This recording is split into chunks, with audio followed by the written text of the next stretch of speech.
taate guddaa kan taate kan amma kee ga'u kan hin jirre ana jettee hamma jettu kan geessu ana jettee waan jette kan raawwattu ati waaqayyoodha ati El Shaddaiidha ati Adonaiidha ati jabaadha haleluuyaa galanni guddaan siif haa ta'u qulqulluu waaqayyo gooftaa maccaa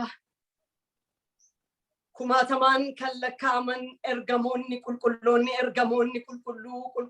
qulqulluu jedhanii guyyaadhaa gara guyyaatti lafaadhaanii kan siif sagadan saganni kan siif ta'u ililleen kan siif ta'u oqubaan kan siif ta'u maqaa gooftaa Yesus Kiristoosiin aniif sabni kun si duratti gad jennee ol jennee si galateeffannaa maqaa isa ittiin natti tola jette ilma kee gooftaa Yesuusiin galanni siif haa ta'u yeroo kanaan situ nu ga'ee ulfaadhu kabajami si jajannaa si galateeffannaa maqaa gooftaa Yesuusiin galanni guddaan siif haa ta'u yaa waaqayyo ammoo si galateeffachaan si kadhadhaa irra daddarbaa keenya yakka keenya looga keenya cubbuu keenya hundumaa igalma kee gooftaa Yesus Kiristoosiin dhiqii qulleessi Ameen. yaa waaqayyo ati o'a qabeessaa ati araara qabeessaa araara keessa dhuma hin qabneen maqaa gooftaa Yesus Kiristoosiin yeroo kanatti nu mil'adhu Ameen.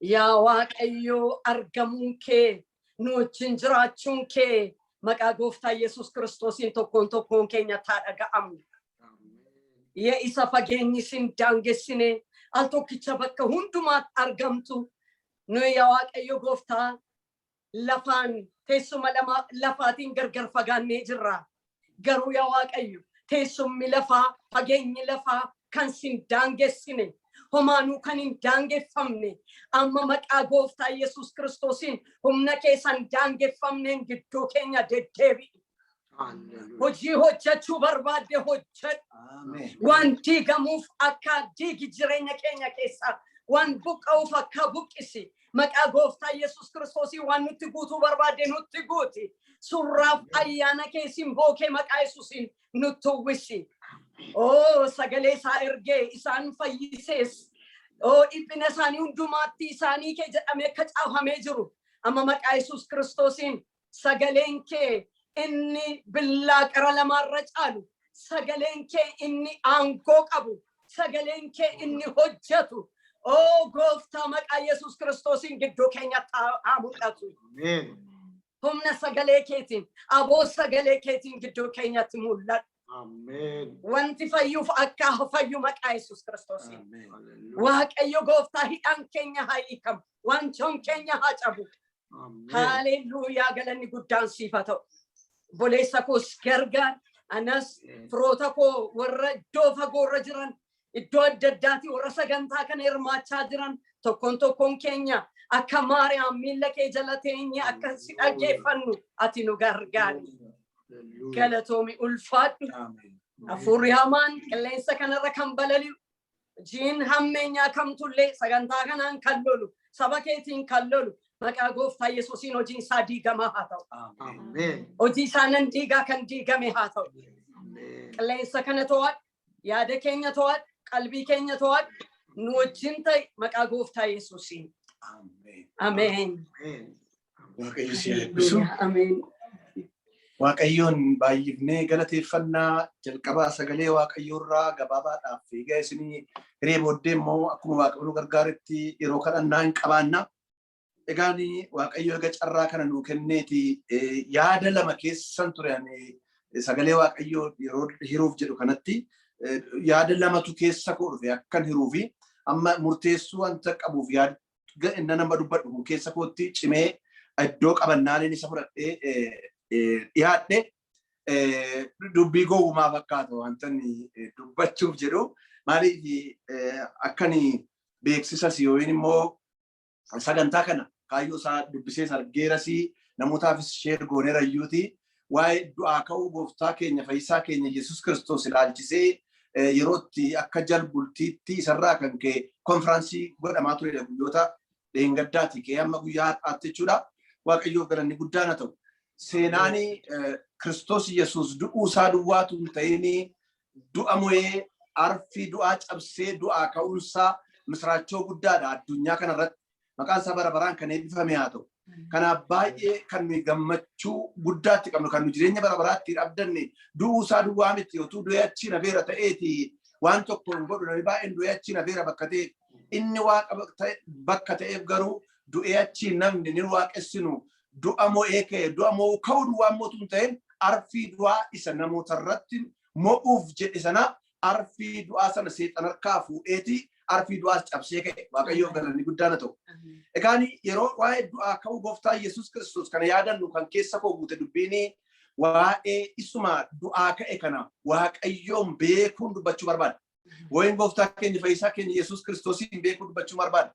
Sila akkuma isiniin jedhe hojii gowwumaa gaaffii gowwumaa tokko tuni wal bira jiraannaan hunduma keenya gaafadhe natti tola ture. Waaqayyoon beektuu jedheetuun dubbadhee gaafadhe natti tola ture. Kanaaf kana yeroon akka jedhu namni kamtuyyuu namatti kolfattamitti waaqan beeknu isa gaara uume moo isa lafa uume moo isa qilleensa kana godhe moo jechuun hin danda'amu. Haa ta'u malee isumarrayyuu keessa gadi qonnee sagalee waaqayyoo irra immoo hundoofnee waa'ee waaqayyoon beekuu galgala kana isiniif hiraa jechuudha. Waaqayyoof galanni guddaan haa ta'u. Egaan kutaanii dubbisa kitaaba qulqulluu keessaa isiniif galgala kana isiniif hirruu Efesoon irraa isinii hira. Efesoon boqonnaa tokkuma lakkoofsa 15 kaasee hamma 23tti booddee isin dubbifattu anatti keessaa darbeeni dubbisa kutaa kana walii wajjiniin ilaalla jechuudha. Efesooniin yeroo qayyabattara baay'ee natti tola akeekni irratti barreeffamee fi yaadi waldaa kiristaanaatiif achi keessa inni jiru keessumaa ayyaana gooftaa keenya fayyisaa keenya Yesuus Kiristoos isa biyya lafaa irratti waaqa ta'etu jiru nama ta'e anaaf isin nu fayyisuudhaaf dhufee gatii nuuf baasuu malu baasee nuun mirga abbaasaa isaa wajjin nu kaa'uudhaaf isaa kana nu godhe yeroo hunda galgala ganamas waa'ee isaa labsinaa waa'ee isaa dubbannaa waa'ee isaa himnaa waa'ee isaa faarsinaa waa'ee isaa lallabna waaqayyoof galanni guddaan haa ta'u. Achirraa kana gadi qonnee waa'ee ayyaana gooftaa keenya fayyisaa keenya Yesuus Kiristoos ilaalla. Akkasittiin akka teenyee wal dhaggeeffannu kan nu godhe dandeettii keenya miti soomaaf kadhata keenya miti jabina mana waaqayyoo keessa waan dandamannee taa'uu keenya miti kitaaba qulqulluu baay'ee barachuu baay'ee dubbachuu keenya miti ayyaana isaa waaqarraa tola anaaf isiniif kennametu akkasittiin nu dhaabee mana isaa keessa nu kaa'ee guyyaatti sagantaa kan akka ittiin godhannee immoo waa'ee du'aa ka'uu gooftaa keenya fayyisaa keenya Yesuus Kiristoos akkamittiin akka hirmaannu kan nu godhe isa maqaan isaa bara baraan kan eebbifame haa ta'u. Egaan sagalee waaqayyoo keessaati matsaafa qulqulluu kitaaba qulqulluu warri qabattan boqonnaa tokko lakkoofsa 15 kaasee isa jiru mata duree kenna hiikii haaraan kun maal jedha? Karaa Kiristoos gooftummaa waaqayyoo beekuu jedha. Karaa Kiristoos gooftummaa waaqayyoo beekuu.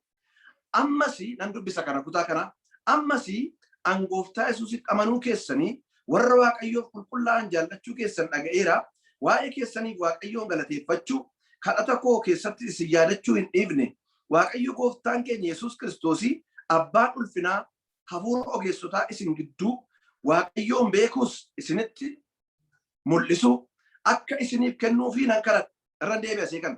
Waaqayyo gooftaan keenya Yesuus Kiristoos abbaan ulfinaa hafuura ogeessota isin godhu waaqayyoon beekuus isa isinitti mul'isu akka isiniif kennuufi nan kadhadha. Waamicha isaa abdii maalii akka of keessaa qabu. Waamichi isaa abdii maalii akka of keessaa qabu. Abdii maalii akka of keessaa qabu. Ulfina warra waaqayyoof qulqullaa'anii itti darbanii argachuuf jiranis badhaadhummaan maal akka ta'e beekuudhaa fi ija qalbii keessanii akka isiniif ibsuuf kadhata kooti. Kunis nuyi warra amannee fi humna isaa safara malee guddaa akka ta'e aangoon isaa inni jabaanis nu gidduutti akka hojjetu akka beektaniif ture. Inni hojii aangoo isaa kanaanii Kiristoosiin warra du'an keessaa kaasee inni hojii aangoo isaa kanaan Kiristoosiin warra du'an keessaa kaasee waaqayyoof galanni guddaan haa ta'u. Baay'ina itola kun inni waamicha abdii maalii akka of keessaa qabu ulfina waaqayyoof qulqullaa'an itti dabartanii argachuuf jiranis badhaadhummaa maal akka ta'e beekuudhaa fi ija qalbii keessanii akkasii ibsuuf kadhata kootee jedhee boode kunis nuyi warra amanneef humna isaa safara malee guddaa akka ta'e aangoonsaa inni jabaan isin gidduutti akka hojjetu akka beektaniif ture. Inni hojii aangoosaa kana hojii aangoosaa kanaan hojii humna isaa kanaan hojii irree isaa kanaan jechuudha. Kiristoos warra du'an keessaa kaasee waaqa irratti si gara mirga ofii isaatii teessise.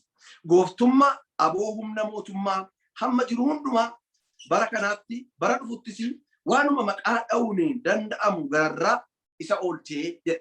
Waaqayyoof galanni guddaan haa ta'u.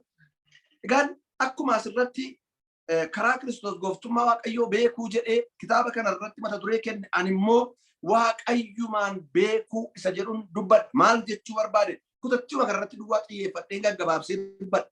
Waa'ee haal duree isaa hin haasa'u. Maaliif yeroo koo wajjinan adeema hundi keenya subannaa kanaa qabna jedhee nan amana.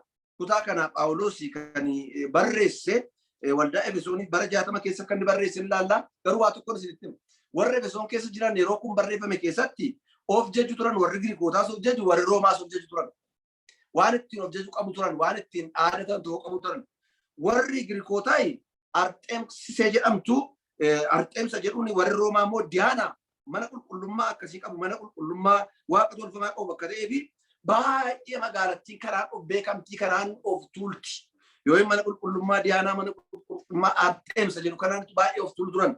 Phaawulos immoo jara kanaaf yeroo barreeffama kana barreesse barreeffamni kun akka walii galaatti waa tokko akka isaan hubatan barbaade. Waaqayyo akeeka bara baraa waldaa kiristaanaatiif qabaa. Waaqayyoof galanni guddaan haa ta'u. Akeeka yeroo ofiin jedhu akeeka bara baraa kan hin jijjiiramne kan namni hin jijjiirre haalli namaa kan hin jijjiirre ol ka'uuf gadi ba'uun namaa kan hin jijjiirre haalli moototaa kan hin jijjiirre Waaqayyo warra isa amananiif warra isa duukaa bu'aniif ijoollee isaatiif kan inni kaa'e akeeka bara baraa qaban. Akeeki bara baraa kunis immoo isa magaalaan sun ittiin of tuultu gararraa kan ta'e waan hundumaan aboonis haa ta'u humnaanis haa ta'u jaalalaanis haa ta'u dandeettiinis haa ta'u waan hundumaan isa gararraa kan ta'e ilma namaatiif immoo gadi fageessee ayyaana isaatiif kan inni kenne akka waldaan kun beektu barbaada. Waaqayyoof galanni guddaan haa ta'u. Kun dubbii guddaa of keessaa qaba saba Waaqayyoo. Alaalaa isaan of koranii isaan haboonanii isaan dhaadatanii garuu Phaawulos kan isaan akka amantoota sun hubachuu barbaadan maanni yoo jettanii isarra kan caalu maaloonsaa humnisaa dandeettiinsaa beekamtiinsaa isarra kan caalu guddaa ta'e garuu namootaaf gadi jedhee gad deebi'ee akka namaa ta'ee dhufee bifa namaa uffatee ayyaana isaatiin immoo lafa kufan keessaa namoota kaasee gara mirga abbaa isaa wajjiniin isa kaa'ee kana akka isaan baranitu barreesse. Waaqayyoof galanni guddaan haa ta'u. Barreessuu duwwaa immoo tun ta'e namni kuni kan nama dhibu nama baay'ee nama dhibudha. Barreessuu duwwaa miti. Isinii kadhadhaa jedhe. Akkasiin kana beektan isinii kadhadhaa jedhe. Akkasiin kana hubattan isinii kadhadhaa. Maaloo Waaqayyo akeeka bara baraa akkasiin qabu akkasiin beektan isinii kadhadhaa.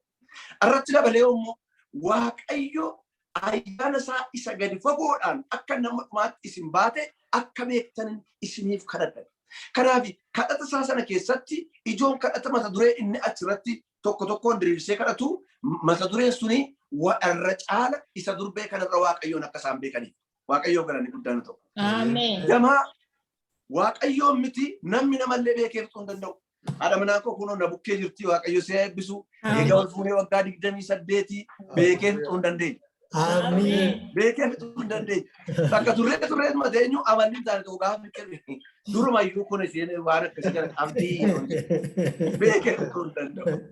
Isheen isaanii gaafa dubbatte hin beeku. Isheen akkuma kana dabartee namayyuu barreeffannu. Namayyuu barreeffannu. Haadha manaa koo kan nattaantu eeguudhaas kan na bira jirtu waggaa 28 kan siree tokkorra ciinne kan ijoollee waliin horree kan waan hundumaa waliin mari'annu jireenya keenya waliin geggeeffannu waan tokko hin beeku. Baraadhuma hin deemu. Sabarreen gaddaan bareema bareeda. Waggaadhuma immoo waaqa nu jiraachisa baraan deemu. Addoo kanatti immoo waaqa isa nu waame. Waaqa isa nuuf jedhee waaqa isa nuuf jedhee nama ta'e kana Phaawulos hawwiinsa isa irra caala cimsaa beekaa jedha. Haleluuyaa. Waaqayyoof galanni guddaan haa ta'u. Kana duwwaa immoo otoo hin ta'in isinii fi annan kadhadha. Maaliif kadhata yoo jettanii ayyaana Waaqayyootiin malee namni dandeettisaatii Waaqayyoon hin beeku. Kadhata isaa baay'ee kadhateef Waaqayyoon hin beeku. Baay'ee lallabeef Waaqayyoon hin beeku. Baay'ee soomeef Waaqayyoon hin beeku. Baay'ee fiigeef waan alli jedheef Waaqayyoon hin beeku. Ayyaanuma Waaqayyoon beekan iyyuu waaqumas of nu beessutu nu keessa ka'a nutti dhangalaasa. Kanaaf hawwiin Phaawulos isa kana. Ilaa waaqa kan isa mana qulqullummaa diyaanaa irra caalu, isa magaalaa Efesoon ittiin boontu irra caalu, isa lafa kufanii nama kaasu, isa ayyaana isaatiin dhadhabaa fuudhee humna qabeessa jabaa godhu kana, isa akeekisaa bara baraan hin jijjiiramne kana akkas hin beektaniifini isinii kadhadha firoota kure. Waaqayyoo galanni guddaan ta'u. Kanaaf egaa qabiyyee kana keessatti Phaawulos Waaqayyoon karaa Kiristoos Yesuus beekuu yeroo jedhu maal fa'iin akkamittiin beekuun danda'ama ree? Karaa isaa keessatti maal fa'i jira isa jedhutu tokko tokkoon walii wajjiniin ilaalla. Waaqayyoo galanni guddaan ta'u. Nama hundumaa yoo gaafattan akkasila isiniin jedhee Waaqayyoon beeka jedha namni hundumtiyyuu. Phaawulos garuu Waaqayyoon beekuu karaa ittiin danda'amu karaa inni kadhatee qabxii gurguddaa arfan tokkotu jira. Daddafeen isaa daddafee dubbata. Kanaafiyyuu inni jalqaba Waaqayyoon karaa Kiristoos Yesuusiin beekuu kan inni ittiin danda'amu maalummaa isaa personality isa jedhamu sab'annaa isa jedhamu karaa kan isa beeku maalummaa isaa beeku Waaqayyoo galanni guddaan ta'u. Kanaaf maalummaa Waaqayyoo beekuun jireenya guddina hafuuraatiif nama gargaara. Jalqabuma irratti gaafa randhee dubbifannu kutaa kanatti isin deebisaa. Efesoon boqonnaadhuma tokko lakkoofsa 15 irraa gaafa raxxanii ilaaltanii ammas Gooftaa Yesuusitti amanuu keessan warra Waaqayyoo qulqullaa'an jaallachuu keessan dhagaheera. Maal dhagahee? Gooftaa Yesuusitti amanuu keessan dhagaheera. Amantanii beeka hubadheera. Kana dhagaheeras dabalee. Isa duwwaa immoo miti. Warra Waaqayyoo qulqullaa'an immoo hin jaallattu jaalalas qabdu. Waaqayyoo galanni guddaan ta'u. Eegga'ee kun ga'aa miti nama jechiisa itti dabalee garuu waa tokko jedha. Waa'ee keessaniif Waaqayyoon galateeffachuu kadhata koo keessatti yaadachuu hin dhiifne. Beekaniiru hubataniiru jedhee hin callisne. Kanaafiyyuu hin dhiifne eega jedhee booddee Waaqayyo Gooftaa keenya Yesuus Kiristoos abbaa ulfinaa hafuura ogeessota isin gidduu Waaqayyoon beekus isinitti mul'isu jedha. Waaqayyoon beekus isinitti mul'isu akka isiniif kennuuf nan kadhadha. Kanaaf Waaqayyoon beekuu yeroo jennu kadhasaa keessatti maalummaa isaa beekuudha. Waa'een Kiristoos Yesuusi waggaa 2000 meeqa olii ka'ee gaaffii namoota baay'eedha. Beektoti baay'een addunyaarra jiran kan itti wal falman. Warri kaan nama raajiidhuma garraamii tokko warri ittiin jedhan. Warri kaan immoo dhumarratti raajii isa ka'eedha kan jedhan. Warri kaan immoo nama tolaa ta'u kan jedhan. Warri kaan immoo jiraataa ilma waaqa jiraataati warri jedhan. Falmii guddaatu jira. Ammayyuu hin deebine namoota baay'eedhaaf. Anaaf isiniif nuuf deebi'eera. Waaqayyoo galanni guddaan ta'u. Warra caala garuu daballee isa beennurra cimsinee garuu akka nuuf beennu Phaawulos barbaada.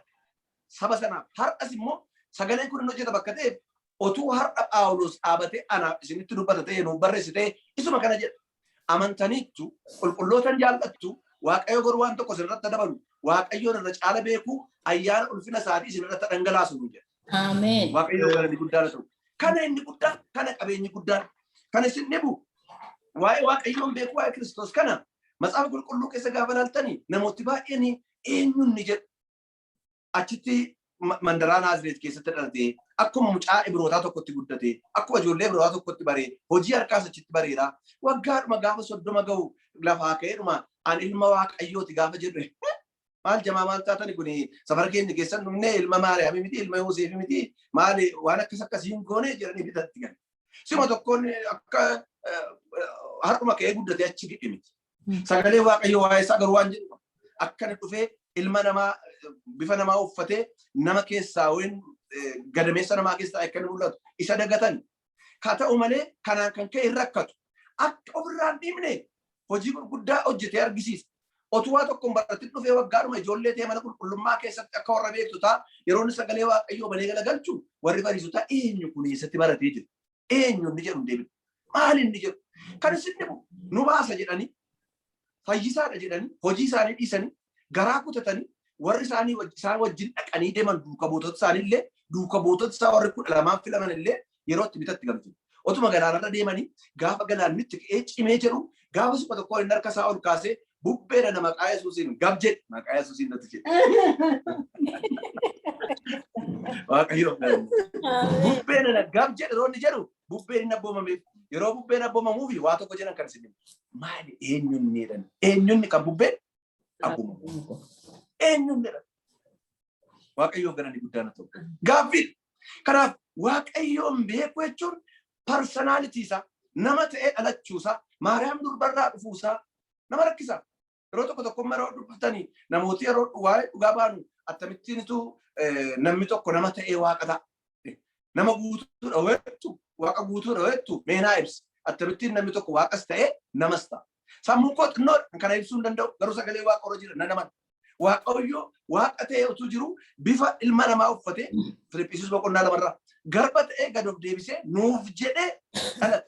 Maaliif addunyaarra inni jiru kun daddarbaan ilma namaa dhiiga qulqullaa'aa tokkoon qulqullaa'uu qaba bakka ta'e. Waaqayyoo galanni guddaan haa ta'u. Dhiigi qulqulluun immoo kan saati bakka ta'ee fi dhiigi sun bu'uuf immoo nama ta'uu qaba bakka ta'eefitu gad deebi'ee nama ta'e. Kanaafitu Kiristoos Yesuus foon uffatee dhufuusaa kan hin amanne hafuura sirrii miti hafuura seexanaati. Kiristoos nama ta'ee dhufuusaa kan hin amanne. Kanaaf maalummaasaa beekuun baay'ee murteessaadha. Kanaaf Phexros faan illee si'a tokko hin gaafatannis keessa namaa beekan. Har'as keessa kuuf keessa keessan beeka. Waaqayyoo galanni guddaan haa ta'u. Takka namooti waa'ee koo maal jedhu anaanee jedhu na beekaniiru jedhaanii warri kaan akkasiin jedhu warri kaan Eliyaasiin jedhu warri kaan raajicha isa waan baay'ee jedhan deebisu. Amma waan tokkotti hin dubbanne akka isaanis sirriitti nu banne beeku bakka ta'eeni mee haa ta'u isin immoo warri kan gootaatanii warri baay'ee natti sittanii warri naa wajjin baatanii warri naa wajjin galtanii dhukkubsataa yeroon fayyisu warra argitanii warri yerooni waan xiqqoodhaan nama ummata guddaa nyaachisu argitan kuni anaan naan jettu ennaan ija keessa ol ilaalan rakkatan achi keessaa Phexros dafee akkana jedhe ati jiraataa ilma jiraataa ilma Waaqayyooti ittiin jedhee. Ameen. Yeroo kana harka walitti rukutaa fi Phexros hin bareen jedhe. Waaqayyo nama gargaaru malee Waaqayyoon baruun hin danda'amu. Ameen. Dhugaadhaati Phexros kan inni ittiin jedhe ofii hin barte hin jenneen Waaqayyo akka isa gargaare ayyaanni Waaqayyo akka isa gargaare dubbata. Waaqayyo galanni guddaan haa ta'u. Isa booddeedha ergamatti kenne ergama waa'ee waldaa kiristiyaanaa waldaa koo nan ijaaraa jedheetu ergamatti kenne. Eega isa beekame har'a firoottan koo Waaqayyoon beekna jennee waggaa 20 waggaa 30 waggaa 40 mana Waaqoo keessa jiraanne tajaajillee waa'ee dhalachuusaa waa'ee du'uusaa waa'ee du'a mo'ee ka'uusaa labsineeyyuu yenna maalummaasaa sirriitti hin barre nu fayyada. Galgala kana wayin jedha warri kana daawwachaa jirtan warri hirmaachaa jirtan Waaqayyoof galanni guddaan haa ta'u. Waaqayyo ija keenya waaqarraa nuuf habana. Isa kaleessa beennu caala Kiristoosiin akka beennu. Isa kaleessa hubanneerra jennu caala akka ittisinu. Isa kaleessa nuu galeera ayi naa gale jennurra irra caalaa jaalallisaa arjummaansaa nu baachuunsaa nu danda'uunsaa nu ho'uunsaa amma sama bara baraatti abdiinuu ta'uunsaa maqaa gooftaa Yesuus Kiristoosiin ija keenya kana ayyaanni isaa nuuf ibsu. Ameen. Isa kana Waaqayyoon beekuun. Waaqa lafa uume duwwaa miti. Waaqa gaara uume duwwaa miti. Waaqa hurjii uume duwwaa miti. Waaqa aduu uume duwwaa miti. Waaqa waqtoota uume duwwaa miti. Waaqa nama uume duwwaa miti. Waaqa nama jaallatu. Waaqa namaa jedhee nama ta'e. Waaqa har'as gateettiin isaa bal'aa ta'e. Kan nama nuffin. Akka dadhabbii namaa kan beeku. Isa kana parsonaalitii isaa keessumaa Kiristoos nama ta'ee dhufuun dadhabbii koof dadhabbii keessa argeera. Mirga abbaa taa'een argeera abbaa koo dadhaboo taa'e isaan dhiisiif kan jedhu. Maqaan isaa bara baraan kan eebbifamee ta'u. Kanan nu dhaabee irraan nu beeku. Waaqayyoon beekuun isa kana. Waaqayyoon beekuun faarfannaa garas. Waaqayyoon beekuun lallabuu garas. Waaqayyoon beekuun kadhachuu garas. Waaqayyoon beekuun sana garas. Phaawulos kana kadhate. Kanan isinii kadha garaan koosa kana. Isin warra qulqulloota jaallattan warra Kiristoosiin beektan akka taatan nan beeka. Waaqayyoon immoo irra caala waa tokko isin keessatti ibsu. Innis maalummaasaa nama ta'ee dhufuusaa isiniif gadadamuusaa beekaa. Akkasii kana beektanii Waaqayyoon isinii kadhadha. Waaqayyoo galanni guddaan. Ameen. Kanaaf har'a nuyi fe'uu hin diree. Eenyu anaaf isiniif nama Yihuudii nama taraa tokko nama garraamii tokko yoois cubbuu biyya lafaa kan namarraa fuudhuuf yoolaa Waaqayyo. Waaqayyoof galanni guddaan haa ta'u. Isa kana kan Phaawulos kadhate. Lammaffaa irratti Phaawulos immoo eega kana beektaniitii jedhee kanaan hin raawwanne. Waa tokko dubbata iddoodhuma kanarratti abdiif kakuu inni ilma namaatiif gale beeku. Haleluuyaa.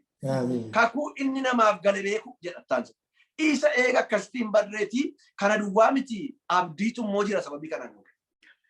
Kakuutu immoo jira sababii kanaan nuuke. Kakuuf abdii inni namaaf gale beekuu jedheetu dubbata kutaadhuma sanarraa 18 irraa naqee isinii dubbisa. Efesoon boqonnaa 1 lakkoofsa 18 irraa naqxanii dubbattanii argitu. Akkana jedheetu dubbata iddoo sanatti.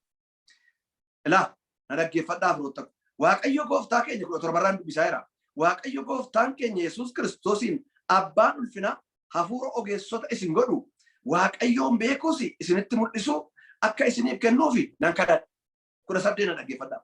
Waamicha isaa abdii maalii akka of keessaa qabu. Haleluuyaa. Abdii maalii akka of keessaa qabu. Kana meenaa wajjin jedhaa ishee tokko. Abdii maalii akka of keessaa qabu dhaami. Abdii maalii akka of keessaa qabu. Isa kana bakka abdii maalii akka of keessaa qabu ulfinni warra waaqayyoo qulqullaa'an itti darbani argachuuf jiranis badhaadhummaa isaa maal akka ta'e beekuudhaa fi ija qalbii keessanii akka isiniif ibsuuf kadhata kooti. Gargaarsa waaqayyoo malee hin ta'u waaqayyoon beeku. Gargaarsa waaqayyoo malee hin ta'u abdii isaa beeku. Amma maalummaa isaa beekuu duwwaatu hin ta'in inni kan dhufee fi akkasumatti na beekaa jedhee miti abdiitu jira. Haleluuyaa. Abdiitu jira. Namni abdii malee hin jiraatu. Abdii malee hin jiraatu. Kana warri beektota adda addaas jiru. Yoo horii abdata, yoo fira abdata, yoo aboo abdata, yoo irreessa abdata, waanuma adda addaa abdata. Warrumti namootumti waan tokko si'a tokko nan yaadadhaan dargaggeessa tokko akka carraa argeeni waa'ee waaqayyootti hime. Waa'ee waaqayyoo gaafan itti himu ani qaalluu waaqessaa naan jedhu. Yeroon gabaa dhaquuf koo biran naqaa nan gaafadhaa natti himaa maal akkan godhu natti himaa maal akkan dhiisu natti himaa kan nama dhufu wanti natti hundumtuu hin taa'edha. Isatti jettu kana garuu ani hin argine si hin beekusi kanaafi ani isa waaqessaa jedha. Amma akkasis ta'e garuu dudduuba isaa beettaayi maalirra hundaa'ee kan akka inni kana dubbatu beettaayi jedheeni waa'ee hafuura waaqayyoo waa'ee hafuura seexanaa adda baaseetti. Kanaaf iyyuu kun hafuura seexanaatiin jedheen hafuura seexanaas haa ta'u maaliin godhaa na dhaga'oo battalatti hora bira ga'a dhibee ka'oo natti himaa dafee onaa deebisaa hin milkooftaa sa'a geeffadhu gabaatti gurguramtaa gatii gurguraan gurgurtanaan jedhaa gatii gaariittan gurguree galaa ani suma abdadha naan namni waan adda addaa abdata. Abdii malee jiraachuu namni hin danda'u. Tasuma utuu abdiin hin jiraanne namni hin jiraatu. Gurbaan tokko kana godha kan isin dhibu hin irraanfadhamu. Hojii mootummaa hojjechaa turre mucaan kun lammiin isaa Guraageedha. Nama barateedha. Yeroo hundaa lootarii kuta. Lootariin kutinaa isinii hin jedhu waaqa isinaa eebbisa isinii bawa carraansa. Anis nan kuta amma kutee uummanaa qaba. Garuu lootariin abdatu. Garuu lootarii. Bakka isin gargaara waaqayyoon eebbisaa akka lootariin naa bahu kana dhooreen jiru. Amma lootarii kutaa. Lootarii kutuu isaa miti lootarii hundi keenya kunnaa. Lootariin biyya kana jirtu tokko jirti. Faxxaanii jedhamti.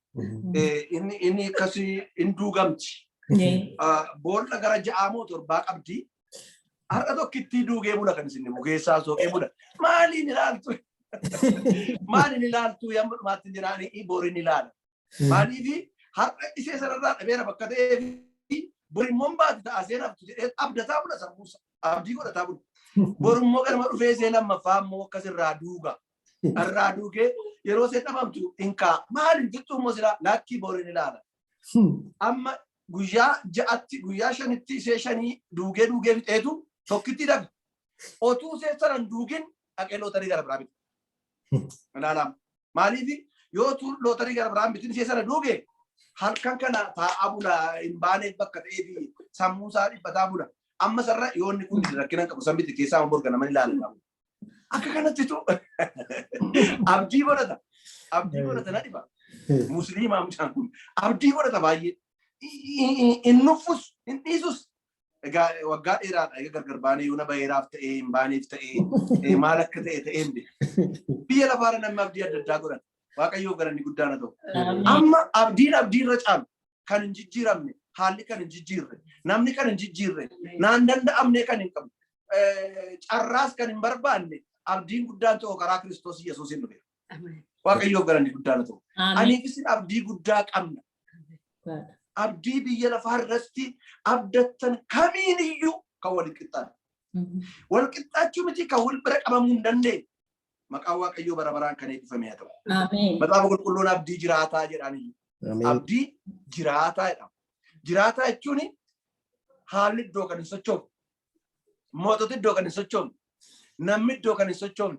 Nuumtillee akka namaatti abdii kutannee iddoodhaa kan sochoosuu hin dandeenye. Yoo abdii kutattani abdii kutachuun keenya waaqoon hin dhibu beektu mini. Dhugaa. Nama bakka taatee abdii kutachuu dandeenya waaqoon garuu hin dhibu. Yoo nama eegee abdii kutadhee haadha manaa koo nama tokkotti eegeen bakka dhuftu yoon jedhee hafuu dandeessi. Waaqoo garuu nan dhufa garbicha koo achitti na eegennaan yoo abdii kutadhee isan dhibu akka dhufu waan beekuuf. Ameen. Waan hin jijjiiramne waaqayyoo galanni guddaan ta'u. Ameen. Kanaaf nam hundumtuu biyya lafaa irratti abdii yeroo ofiitti kan inni qabu. Phaawulos kan inni barbaadu saba kana waa'ee isa beekuuf taansee immoo waa tokko beekaa.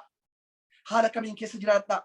Ol ba'aa gadi bu'aa haalli jireenyaa ol ba'ee gadi bu'u waan talli bitaa mirga isinitti agalu hadhiisu ari'atamma jiraatu dogoggorri barumsaa jiraatu wanta daddaa jiraatu kan isin beekuu qabdanii abdiin jira gooftaan Yesuus Kiristoos beekuu jechuun abdiif waadaan ni namootaaf gale beekuudhaadha. Kanan isinii kadhadhaa. Waaqayyoo galanni guddaan ta'u. Kanaaf akka warra abdii guutuu qabanitti akka jiraatanitu beekama. Akka isaan beekan dubbata. Inni sobu annan sobu. Nama bakka ta'e. Fira koo tokkoo fi gaafa akkasii dhufee kana sii godha jedheeni harkaan dhaba bakka ta'ee fi yoo hin bilbilan jalaa cufadhaa yoo hin immoo naan qaqqabamne jedhaan Waaqayyo bilbila nama jalaan cufuu naan qaqqabamnes namaan hin jiru. Ameen. Harkaan dhabes namaan hin jiru. Humnan dhabes namaan hin jiru. Waaqayyoof galanni guddaan ta'u. Jireenya bara bara isa iji namaan arginu isa gurri namaan nageenye isa haala sana namni namaa ibsuu hin dandeenye anaaf isiniif nu qopheesseera waaqarratti. Ameen. Waaqayyoof galanni guddaan ta'u. Isa kana inni itti nu galchuu barbaadu hundi isaas waadaan nu galanni guddaan inni dubbachuu barbaadu isa kana. Biyya lafaa irratti akkuma nama kamii rakkachuu nan danda'a rakkachuu dhiisuu nan danda'a harkaa dhabuu nan danda'a argachuu nan danda'a dhukkubsachuu nan danda'a fayyaa ta'uu nan danda'a mana qabaachuu nan danda'a utuu mana qabaatee darbuu nan danda'a garuu inni Kiristoos abdii nuu ta'e maa inni mana abbaa koo iddoo baay'eetu jira. Haleluuyaa. Ameen. Laf achi annan naqa iddoo isin nan qopheessa. Deemee dhufee isin fudhadha lafan eegan isin fudhadhe immoo ana wajjin naxxanii hin teessu amma miti amma bara bara. Ameen. Waaqayyoo galanni guddaan ta'u. Mee bara bara jedhaame. Bara. Hamma bara bara jedhaame. Hamma bara bara. Mee amma sirra deebisaa jira. Hamma bara bara. Nama nuffisiisa miti maroo taasisan yaaddan. Yeroo kana dabartee waan nama nuffisiisa naanni bara bara. Iyyuu hin jiru hin jiru bari'uun hin jiru hin jiru iftoo Kiristoos Yesuus inuma jiraatu. Sammuu asirratti nama nuffisiisa. Akkana miti beekumsi keenya guutuu ta'e inni har'a bita nutti gale nuu dhifee fayyisaa keenya jaan ilaalaa hoolichi ibsaa magaalattii ta'e bara baraan dhandha haaraa qaama haaraa yaada haaraa sammuu haaraa fanneechi jiraata. Ameen. Abdiin ni beekaa. Inni lafarraa inni kaan qotutu. Namooti waa'ee wangeelaa yeroo kaasanii waarddee wal qabsiisu. Gaariidha mana qabaachuun gaariidha konkolaataa qabaachuun gaariidha mindaa guddaa qabaachuun gaariidha bareedeessa ga'uun isa miti inni kun biyya lafaatti waan itti fayyadamuudha nu barbaachisu miti abdiin huun ta'u. Namooti baay'een abdii isaanii dheengadda kitaaba tokkoon dubbisa maal jedha beektu waa'ee biyya lafaa duwwaadhaaf Kiristoosiin abdatte yoo ta'e kun waaqa tolfamaadhaan. Waa'ee biyya lafaa irratti jiraattu duwwaadhaaf Kiristoosiin duuka buute ta'ee sila dubartii tokko dhugaa ba'a ganama teenyee ilaallaatiin jirtu giifti. Ilaalla. Kan isinni waa'ee Kiristoos akka hin galleef naa gale. Egaa dhiifama naa godhaan nama ceepha'uus waldaa ceepha'uus badaan jaallatu. Garuu sirrii hin taane taana sagalee waaqotti nan dubbadha. Inni naqu namooti inni naqu waaqayyos macheem nama jaallata bakka ta'eef hin dubbata waaqayyos yeroo tokko tokko. Kan isin jalqabaa kaatee amma dhumaatti dubbatte kan isin dhibu mana qabalee keessan ture kondomeenimii naa kenne. Kondomeenimii gaafa naa kenne kondomeenimii immoo argadhu immoo manni qabalee sun hin diigaman turani diigamuu hin hafee dogoggoraa jedhaniitu achuma keessa taa'inaan jedhanii waaqa lama naagu. Waan tokko hin jiru amma dhumaatti dhaggeeffanne. Isarra darbee immoo maanni waa baay'ee taa'een dhaggeeffanne tokko waa'ee jireenya bara baraa Kiristoos waaqarratti amma dhumaatti isa wajjin jiraadha. Lubbuu koo fayyisee lubbuun koo isa abdatti isa eeggatti ana hin jiru wanta akkasii. Kana kan biyya lafaa keessa guutee jiru. Kana waldaa kiristaanaa keessa guutee kan jiru. Kan namni dhufuu sammuusaa isuma eebba lafaa horii qotota waan inni duwwaa kan isaan walitti qabanii sagantaa galataan qaba jedhan biyya keenya keessatti amma walitti qabamanii kan isaan dubbatan yoo inni Ameerikaa diifin dhufeef yoo inni lafa tokko fiisaa yoo dhufeef yoo inni lafa tokko maal ta'eef gadhee lachuutti jiru waaqoon galateeffachuun qaba guddaa naa gootu kabajan isiniif qaba. Haa ta'u malee isa duwwaa miti abdiin keenya isa garasi. Ameen. Mee isa garasi jedhame. Isa garasi. Isan qabu garasi jedhame. Isan qabu garasi. Isan eegu garasi jedhame. Isan eegu garasi. Qabeenya harka koo jiru garasi jedhame. Qabeenya harka koo keessa jiru gara. Hallelujah. Ameen. Ayyaana kana isin kadhadha akka isaan guutamtanii. Ameen. Maaliif inni sun hin darba bakka deebi inni kun itti fufa. Isa darburra immoo isa itti fufutu caala. Kan isin dhibu. Amma bara kana immoo isa darbutu isa itti fufu nama harkaa fudhataa jira. Isa darbutu isa itti fufu isa bara baraan nama harkaa fudhataa jira. Maal abdattaa hojii nama gaafattan waa mandaasaa bakka namni waa mandoo biyya lafaa kana irratti waa gurgurdan bu'aasa. Maal hin darba jama. Mana waan barbaadde yoo gootan dhiiftanii deemtu dhiifnee deemna dhiiseen deemna. Waan barbaadde yoo qabaadde dhiiseen deemna. Kan nama bara baraatti naa wajjin hafuu abdii jiraataanis waaqayyoo gara guddaan haa ta'u. Mana waaqarraa qabu. Abdii guddaan qabu. Jireenya bara baraan eeggatu. Kan walitti hin cinne. Kan gammachuun keessa jiru. Kan himmaanni nama hundumaa irraa qabu. Kan yaaddoo hin qabne. Tokko kadhatanii tokko immoo fayyee tokko yeroo hafu maal waaqoo nagattee kan hin qabne. Qaama haaraa, foon haaraa, yaada haaraa. Uffadhee amma bara baraatti Kiristoos Yesuusii wajjin qulqulloota waaqarra jiranii wajjin qulqulluu waaqayyo gooftaa maccaa galgalaa kan maqaan jiran. Hallelujah. Ameen. Abdii kan akka isin beektaniifan isinii kadhadhaa jedheetu dubbata. Waaqayyoof galanni guddaan haa ta'u. Karaa nagaa gooftaan keenya hin sobne. Gooftaan keenya yoo ture fakkaate illee hin hafu. Waaqayyoof galanni guddaan haa ta'u. Sagalee waaqayyoo gaafa dubbiftan amma isumatu dubbate durbin deessi.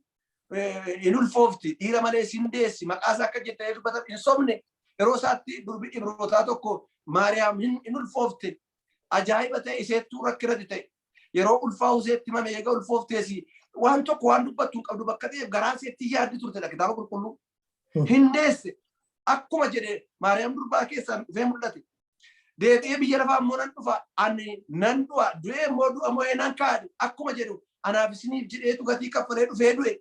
In somne ngowomsine nanka akkuma jedhu warri kana roachi hafan inni dhagaa galagalchee fanqolcheetu ka'e waaqayyoo galanni guddaan ta'u maqaan sabara baraan kan eebbifame ta'u hin ka'e deebee du'aan akka du'aa ammoo miti ammoo waa tokko an deebee nan dhufa isinii fudhadha ammoo nuun jedhe inni hin taane eega isa sana nun gowwomsine isa kana nun gowwomsu eega sana nun sossobne isa kana nun sossobu inni waaqa namooti baay'een akkana jedhanii qoosu amma inni waaqa inni dhufa jettan kuni dhumarratti yoo tuun dhufi nafe maal gootu jedhu.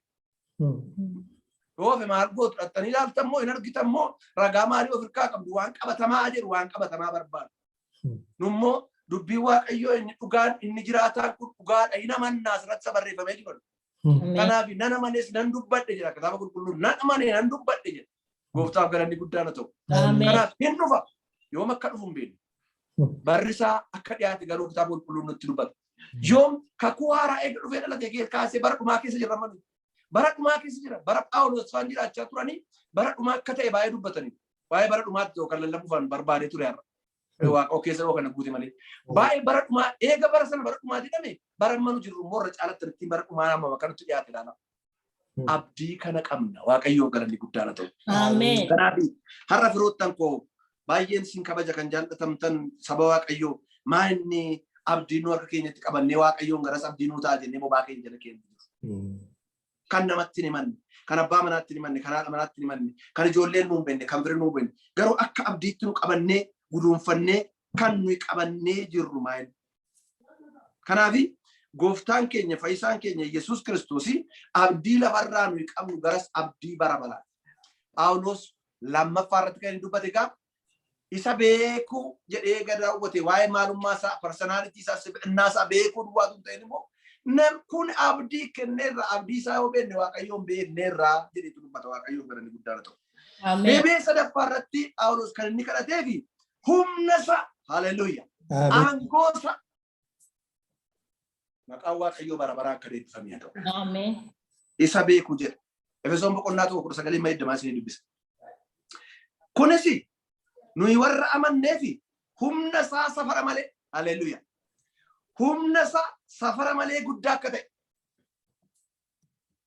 natti tola gooftaaf galanna ta'u humna isaa safara malee guddaa akka ta'e waaqni aniif isin waaqeffannu waaqa qoosaa miti dhadhabaa fakkaatee dhufe ana na dhibaa Wangeela waan isaanii gaafa dubbifatanii xomboora qabatanii waan illee godhanii sibiila walitti raasaa dhufanii yeroo isa qabuu dhufanii eenyuun barbaaddu yeroo inni jedhetti ba'e Naazreeticha Yesuus yeroo jedhan inni gaafa inni kunoo ana jedhuuni hundi isaanii dudduubatti kufan jedhu. Dhagaa dubbisaa. Hundi isaanii maal ta'an jedhu. Hin kufan jedhu. Kan nama dhibu nama akkana dhabaa ta'anii lafaa ka'anii immoo qabuudhuma dhufan jedhu. Maaltu nu kuffise jarana qilleensa maaliiti moo? Dhiibamne oollee maa inni illee jedhanii kitaaba qulqulluudhaan dubbatu waan tokko. Hin dubbatu bakka ta'e waan tokko hin jiru. Ana na dhiba kutaan sun. Itti ba'an hin kufan lafatti rammana lafatti namni jiru. Inni cuubee baatus, inni sansalata baatus, inni xomboora baatus, inni maal baatu hundi isaa lafatti namni jiru. Hamma makka humni isaa xiqqoo ishee. Achii ka'anii garuu qabuun dhufan jedha deebiin. Isa kana Phaawulos iddoo kanatti immoo maal jedha? Humna isaa safara malee guddaa akka ta'e, aangoon isaa inni jabaan isiinu gidduutti akka hojjetu akka beektaniif ture. Kana kanti godhe. Namummaa isaa beektaniittu eeyyi. Abdiin isinii kenna beektaniittu eeyyi. Waa tokko baraaga. Inni nama fakkaatee dhufe namummaa isaa beekaa jedhe kun. Inni abdii isinii kenne kun immoo aangoon isaa safara hin qabu. Waaqayyoo garanni guddaan ta'u. Aangoon isaa safara hin qabu. Waan ittiin dorgomamu jiru. Biyyi lafaa addunyaa waliin dorgomti. Biyyooti gara dhiyaatu waliin dorgomu. Maaliin meeshaadhaan waliin dorgomu. Inni kun isa kana kalaqeetu qilleensarra isa dhufuun, lafarra isa dhufuun, galaanarraa isa ka'uun humna addunyaa kana balleessu jira jedhaniitu raafamu. Kan biyyoota baay'ee maalni hiittuun furtuun niwukilarii isaanii nama tokkitti irra ta'a, pireezidantii irra ta'a jedhamu. Maaliif balleessuu danda'ama bakka ta'e. Kan isin dhibu humni isa safara malee inni jedhu kuni waan ittiin safaramuu hin qabu, limiitii hin qabu. Daangaa hin qabu humni Waaqayyo. Waaqayyoo garanni guddaan ta'u. Baay'ee guddaan hamma nu yaannu garas, hamma nu dubbannu garas, hamma nu abjoonnu garas, hamma nu yaannu beektota biyya lafaa amma yaadan garas humni isaa guddaan. Maqaan isaa bara baraan kan eebbifamee ta'u. Isa kana humna isaa beekuun Waaqa beekuudha. Waaqni koof Waaqa keessan Waaqa qoosaa lallaafaa tokko miti. Eeyyee foon uffatee Kiristoos Yesuusi nama ta'eedhuma gad of deebisee dhufeera. Nu gidduu deddeebi'eera akkuma namaatti. Nyaateera dhugeera akkuma namaatti. Yeroo kadhannaa keessallee deebi'ee yaa abbaa nanniisiin jedheetu yeroo hin sodaate jedhamu. Nama bakka ta'eera. Miti garuu beekee bifa garbaa uffatee waaqummaa isaa dhiisee jedha Macaafa Qulqulluu. Gad of deebisee jedha. Maaliif otuu akkasittiin nu gidduutti mul'anne nu fayyisuu hin danda'u ture. Otuu akkasittiin nu gidduutti mul'anne dhiigisaa dhangala'ee dhiigi qulqulluun anaaf isiniin nu oolchitu. Humna waaqummaa isaatiin mul'annaan eebsu dura jaaji. Si'a tokko biyya Jimmaa jiraanna. Achi tajaajilaaf deemnee turre Great Commissionii keessa turre. Achi turre achi tajaajilaa ture misiyoonii taane. Nama faarmaasii qabu tokko jira giruuppii qabna walii wajjiniin kadhanna. Waaqayyo humnuma keenatti mul'isi jedheen kadhanna. Lafaa akkasitiin kadhatinaan maalinnaan ani gudii argeera. Maali? Kophaama kun mana koo keessatti kadhadha. Mana koo keessatti kadhadha. Faarsama waliin humna kee ayyaana kee humnuma kee maaloo jedheen kadhadha boo'ee. Otuun hin beekin waanuma isaan beeku lafa tocho'e ta'es maal isaas hin beeku xarapheezaa jalan gala dhaa'eessan gala jedhee achi abbaatee haadha manaa kun maraate qabaa jechuuf kaate. Narroon mana sodaadha yeroo namni humna isaa akka ittiin kadhatu. Dhiisi ilaa xiqqoo seesitti mul'isee rakkatta. Dhiisi naan. Naagala wanti inni jechuu barbaade. Maalni humni isaa akkati yaaddu miti jechuutti jira. Isa yaaddu salphaa miti Waaqayyoof galanni guddaan ta'u. Isaa guddaadha Waaqarraa. Mil'uun isaa guddaadha Waaqarraa. Nama dhibaa. Har'a nu wajjirraa isin biyya Jarmanii jiraattu. Waaqayyo garuu addunyaa kana hundumaa konyee isaatiin bishaan addunyaarra jiru konyee kan safaree jiru. Haaleluyyaa. Ilaalaa yeroo guddaa jiru nama guddaa akkasaa fi miiratti ilaaluu namoota miilli isaa harki isaa guddaa jechuu miti. Dandeettii isaa inni qabu. Humna isaa aboo inni of keessaa inni qabu. Waaqayyoof galanni guddaan ta'u. Ta'ii isaatiin addunyaa kan ta'iidhaan lafta ta'u hin ta'u. Bishaan akkas ta'u hin ta'u. Yaa galaanota har'a galaana keessa yeroo ilaaltan ani naashinaal ji'oogiraafii baay'ee ilaaluun jaalladha. Yeroo naashinaal ji'oogiraafii ilaalu Waaqayyoon hin galateeffadha natti tola. Qabbaneen badan jaallatu bineensotuma jaallata bineensa laatu. Yeroon bineensota ilaalu na dhibata galaana keessa warra xiqqoowwan nyaatanii warra guddaa ta'an otuun keessa lixee mana qilaaleefaan jedhu warra qurxummii namni isaanii ifanii maali Waaqayyo kun. Galaana guddaa akkasii irreeroo xiyyaaraanis bidiruunis yoo hin gala biyya baraanis deeman sa'aatii dheeraa irra barrisanii waaqayyo gooftaan machaa galaana na'ee lafa tokkotti deebi hin deebi. Aboon akkasiisa jirtan yaaddu. Hin jiru. Eewun godhu beektoti kamiin godhani. Niwukilarii hojjetani waan barbaadan godhani meeshaa waan barbaadan godhani waan barbaadan godhani kan tasuma gochuu hin danda'an. Warri qoratan na dhiboona. Warri waa'ee urjii maaloo kana see tokko baradheera koorsii tokko baradheera. Maal kana moonu nu barsiisu dheeni yaadaa turre jalqabne waa'ee astiroonoomii baran. Waa'ee astiroonoomii yeroo barattan yeroo laaltan urjii tokkorraa urjii inni fagaatu waggaasaa yeroo namatti himanii waggaasaa yeroo namatti himan dhaga'uu isaatu nama nuffisiisa.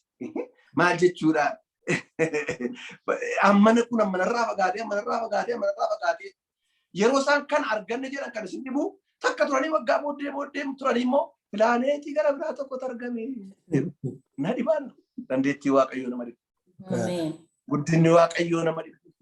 Humni waaqayyoo nama dhibu. Aboonsaa nama dhiba. Haleluuyaa. Inni akka nama dhibu kun anaaf isiniif abdii bara baraati. Anaaf isiniif humni isaa kun anaaf isiniif dhaabbatee jira. Isa qabna isatti harkannee jira. Isa kana beekuudha waaqayyoon beeku jechuudha. Kana kan Phaawulos kana beekaa jedheetu dubbata waaqayyoo garanni guddaan ta'u.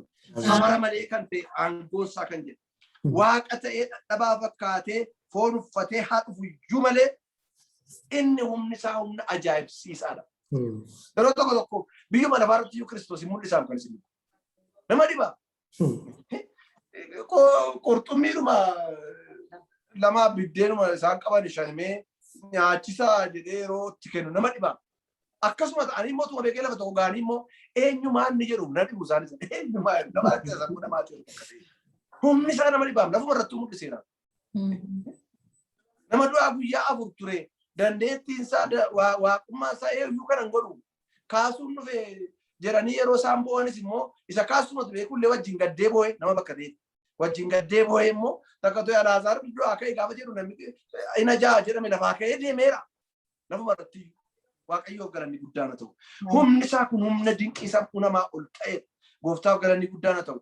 Mee waa'ee humna isaatii yeroo laaltanii du'eedhuma fannoo irra yeroo jirullee sanooma du'aa ka'uu yaadaa jiru.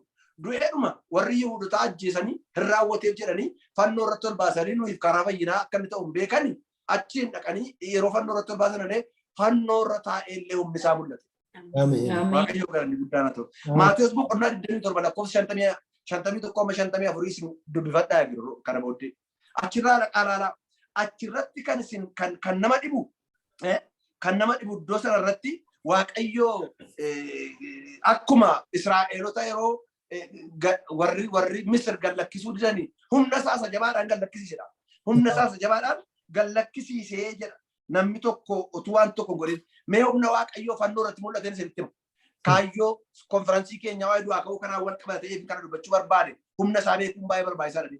Du'aa fakkaate hin raawwateef jedhame warri Yihuudotaa gammadanii warri gaddan immoo gaddanii warri immoo duukaa buutoti immoo abdannee turree Israa'eliif ka'ee hin ka'a jennee turre maal godhuree hin du'eehooti jedhanii warri akka Emmaus karaa Emmaus irra deeman kana afaan immoo yeroo deemaa jiranii inni fannoo irra taa'ee waan gurguddaa hojjete. Humni isaa du'aa fakkaatee illee fannoo irra taa'ee illee waan gurguddaa hojjete. Maanni hojjetan iddoo sana irratti takkaa kan ta'e hin beekne mana qulqullummaa keessatti kan warri lubootaa dhiqatanii qulqullaa'anii sodaadhaan funyoon miillatti ol kaa'amee keessa lixanii mana qulqullummaa golgaan golgee jiru jira. Gaafa wanni fannoo irra jiru golgaan sun takkaa kan hin taane miillaa hamma gubbaatti tarsa'e. Hin tarsa'e. Humni isaa golgaa kabajamaa sana tarsaase. Isa namaaf waaqa gidduu ture rakkise. Isa walitti araarsuu hin dandeenye. Cubbuu isa namni baachuu hin dandeenye. Isa waan nurra tuulamee jiru kan nurraa tarsaasee gaafa fannoo irra jiru sana humni isaa nurraa tarsaase. Waaqayyoof galanni guddaan ta'u. Gooftaan keenya kana duwwaa miti. Araarri isaa kan inni namaaf diriire ilma namaa hundumaaf. Kan isatti amane hundumtuu akka hin banneef jireenya bara baraa qabaatu kan inni namaaf diriire fannoo irra otuu jiruuti golgaan sun tarsa'ee mallattoo kan inni itti namaa ta'e. Kana duwwaa miti kan nama dhibu dhaqaatti kutaa sana maatii wasiin dubbisaa. Otuu fannoo irra inni jiru immoo jedha. Dhagaan dadayyaanii socho'a lafaatti ta'e miti kerkeratti ta'e miti. Kerkera lafaa miti. Masaaf qulqulluun kerkera lafaatti ta'e miti. Otuu inni fannoo irra jiru wantoota nama naasuu danda'an naannoo sana wanta shook isaan godhu wanta nama dhibu gurguddaatu ta'e maal dhagaatu dadayye humni Kiristoos Yesuus fannoo irratti jirullee dhagaa dayyaasa. Dhagaa diimaa miti hin dayyaasuu namni danda'e hin dadayyaasa hamma isaan ajaa'ibsiifatan hamma isaan na'anii. Humna guddaatu ture fannoo irratti jirullee. Kana duwwaa miti kan isin kutaa sana gaafa dubbiftanii masaaf qulqulluudhaan namni baay'ee kana dagan. Awwaalli banamee namooti du'an baay'een ka'anii masaaf qulqulluu itti duree warri ka'an sun deebi'anii du'an immoo attamtaan isin haasa'uu jiru. Yeroo inni fannoo irra jiru magaalaa inni immoo golgaa mana qulqullummaa tarsa'e duwwaa dhagaa dayyee duwwaa miti. Awwaala keessa warri yeroo baay'ee du'anii turan hin ka'anii. Waaqayyoof galanni guddaan ta'u. Humni gooftaa keenya Yesuus Kiristoos guddaan. Humna isaa beekuun immoo Waaqayyoon beekuudha. Waaqayyoof galanni guddaan ta'u. Afuraffaa irratti immoo gaafa irratti ilaatan Luqaas boqonnaa 27 dabalaa dhuunfadhaati. Warri Roomii loltooti Roomii bittaa isaanii jala jira bakka ta'eef hin tuulu lammii Room ta'u of tuulu namaaf gadi hin jedhani. Yeroo sana garuu Roomanii jilgeenfataniidha. Haleluuya. Warri nama tuffatan, warri fannisan, warri akka barbaadan ta'an isaanillee kun maa inni jedhanii Roomanii jilgeenfatan. Fannoo irra taa'ee jabaasa jilgeenfachiisu. Fannoo irra taa'ee dhagaasa dayyaasu. Fannoo irra taa'ee du'aasa du'aa kaasu. Fannoo irra taa'ee isa golgaa mana qulqullummaa kabajamaa tarsaasu. Har'a immoo fannoo irra hin jiru. Fannoo irraa ka'eera. Humni isaa waaqarra inni jiru. Lafarratti ijoollota isaatiin inni jiru. Lafa kana hundumaa arjummaa isaatiin baatee inni jiru. Humni gooftaa keenya fayyisaa keenya Yesuus Kiristoos guddaa. Ameen. Ayyaana ittiin humna isaa kana beekanii kadhatu. Kanaaf nu waan shishifee nu rakkisa. Waan shishifee nu rakkisa. Humni isaa isa garasi. Humni isaa dhukkuba garasi. Humni isaa rakkoo adda addaa garasi. Wanti baay'ee nu rakkisuu danda'a. Humni gooftaa keenya isa garasi. Kanaafitu isa safara malee. Maalumee maddeebiyaa safara maleedhaan. Safara malee. Daangaan qabu maqaan isaa bara baraan kadheeffame. Haleluuya. Daangaan qabu. Wanti dura goruun jiru kan itti sun jiru humna qabeessa garas goree maaliif kana goota kan ittiin jiru daangaan qabu.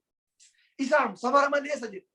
Isa akka beektaniif ani isiniif kadhadha kana kadhati koo hawwiin koo dheebuun koo ittiin jedhu. Meeshaa tuullattanii ittiin waan adda addaa gootanii humna lafarratti qabaatanii miti isa kanan isinii kadhadheetu Efesoon boqonnaa tokko lakkoofsa 19 kaasee dubbisa. Kunis nuyi warra amanne warra abdii isaa barree warra personality isaa nama ta'ee dhufuu isaa barree nuyi warra barree fi humna isaa safara malee guddaa akka ta'e aangoon isaa inni jabaanis nu gidduutti akka hojjetu akka beektaniif ture. Isan nu gidduutti hojjeta.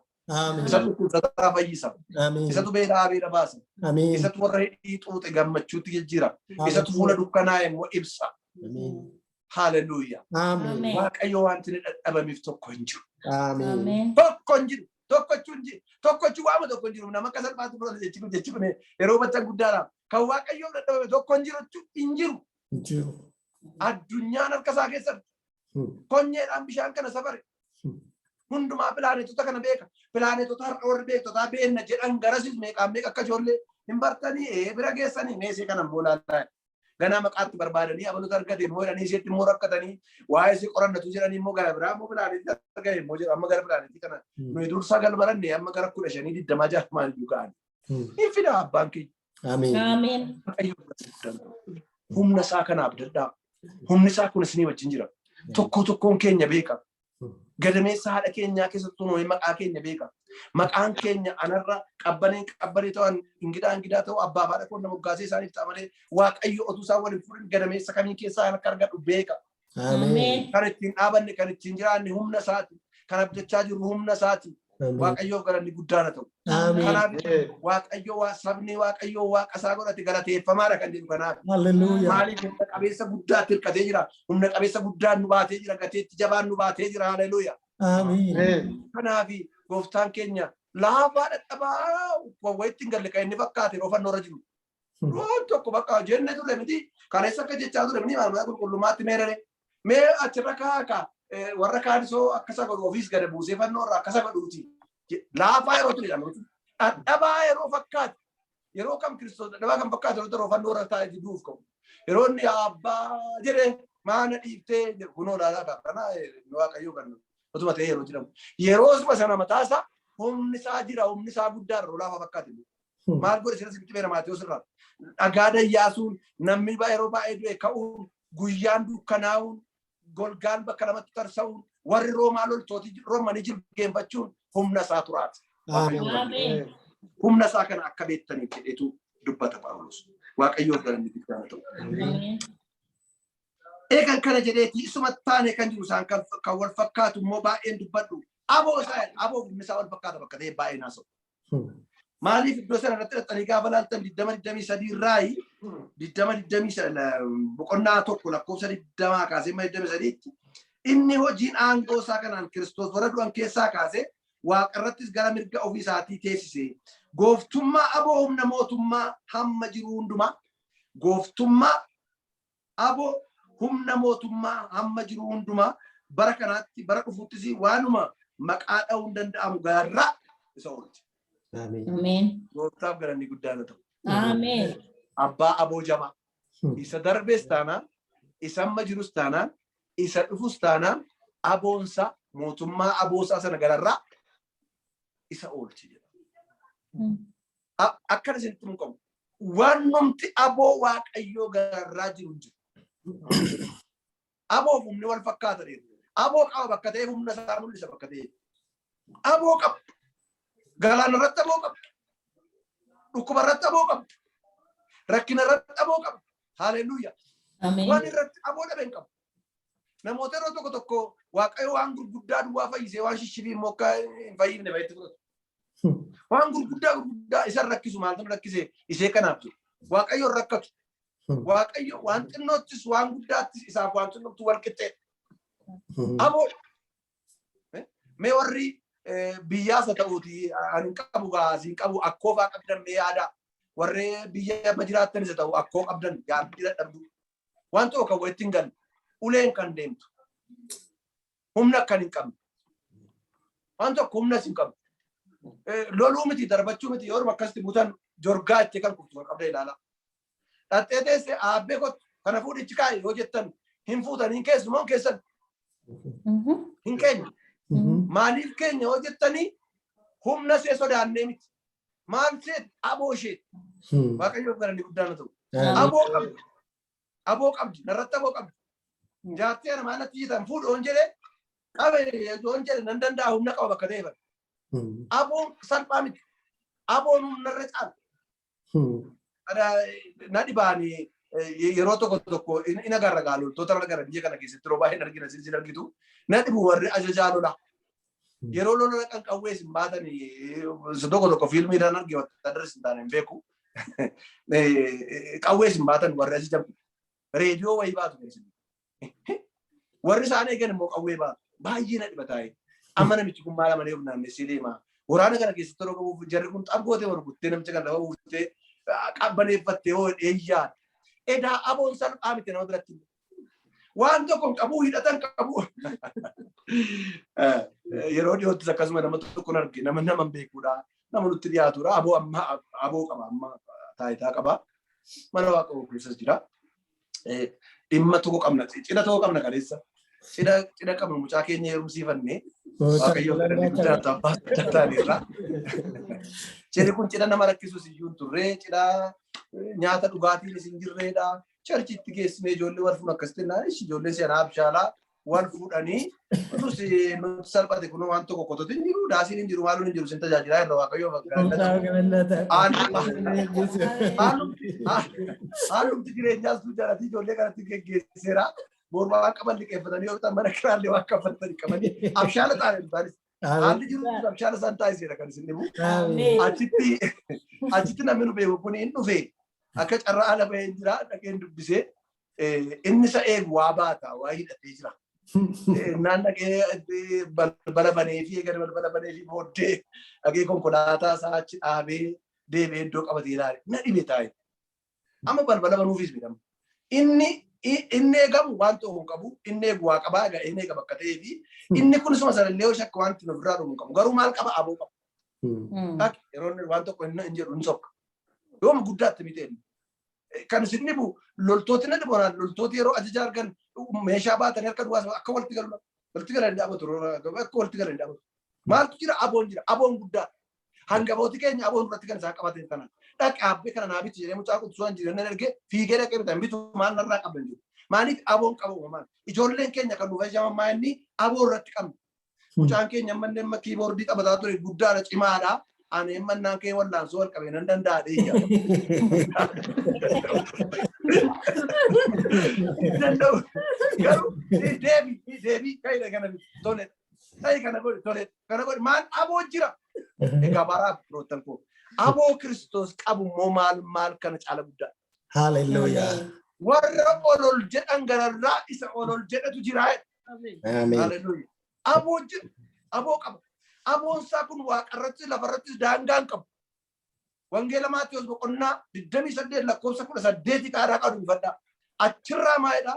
Kunoo an waaqarrattis lafarrattis aboon naaf kennameera. Hallelujah. Amen. Waaqarrattis lafarrattis beeka jedhame waaqarrattis lafarrattis jedhame. Lafarrattis. Hallelujah. Amen. Lafarra roo jiraannus aboo isa qabun nu wajjin jira. Amen. Waaqarra roo jiraannus aboo isa qabun nu wajjin jiraata. Amen. Kanaaf waaqarrattis lafarrattis aboon naaf kennameera. Kanaafoo deema maccan dhumaa dhaqa. Maqaa abbaa ilmaa bara qulqulluutiin cuubaa waan isaan gochuu qaban hundumaa barsiisaa. Isa booddee duuka buutu koo godhaa. Ittaan se'oo ani namoo waaqarratti lafarratti qabu kun nama bara baraa isinii wajjin jiraata. Amen. Waaqayyoo garanni guddaan ta'u. Isa kana baraa jedhama. Isa kana baraa. Yeroo qophaa waan taatan isinitti fakkaatan qophaa miti. Jira inni naboo qabu na wajjin. Dhadhabaa yeroo fakkaatan jira inni naboo qabu isinii wajjin. Amen. Homaa abdiin qabu yeroo jettan isinitti fakkaata malee jira inni aboonsaa waan hundumaa isin rakkisii gararraa ta'e jiru. Waaqayyoo garanni guddaan ta'u. Amen. Kanaaf inni aboo qabu kun anaaf isiniif har'a gooftaa keenya fayyisaa keenya abdii keenya bara bara. Phaawulos wanta gurguddaa arfan kana kadhate iddoo kanatti. Wanta gurguddaa arfan kana beennaan guutummaatti waaqayyoon beektu.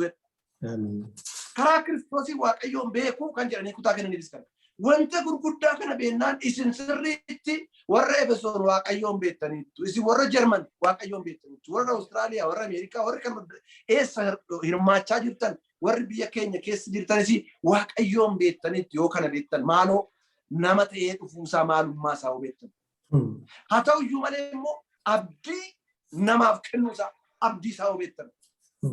Kana duwwaa miti immoo inni abdii kenne kun immoo dhadhabaatuun ta'e humna qabeessa aangoo akka qabu beektan. Humni isaa humna gararraa akka ta'e beektan. Isa duwwaa miti aboo waan hundumaa irratti waaqarratti lafarratti akka inni qabu beektan. Aboon aboo gararraa hin jiru kan akka isaa aboo qabu. Yoo beektanii waaqayyoon karaa Kiristoos Yesuus beektaniitu. Waaqayyoo garanii guddaadha. Saba waaqayyoo isa kana inni waggaa 2000 dura dhufee du'ee du'a moo'ee ka'ee mirga abbaasaa jiru dhadhabaa akka yeroo sanaa miti. Dhadhabee akka nama ta'ee dhufuun barbaachisu. Warri waraana utuu ilaalanii ulfina guddaadhaan biyya lafaa irratti dhufa. Biyyi lafaa yeroo bitatti galu haalli yeroo waan illee ta'u du'aana fudhadhee yeroo jedhanii gaaraan irratti jige yeroo jedhanii nuyi warra aboosaa kana abdatee maalummaa isaa beekee abdii isaa kana eeggatuuf immoo guyyaa gammachuuf guyyaa ililleeti. Guyyaa abbaa keenyatti gumaa'uuti. Guyyaa biyya lafaarraa giddaa kana keessaa raawwannee sokkuuti. Waaqayyoo garanni guddaan ta'u. Isa kan akka beektan isinii kadhadhaa. Ofumaa immoo humnaan beekuun hin danda'amu. Dandeettiin beekuun hin danda'amu. Ayyaanni waaqayyoo karaa isin beessu isin keessaa guutuudha. Namni kana bareegaa mudhiin isaa jabaadha. Keessi isaa jabaadha. Waaqayyoo garanni guddaan ta'u.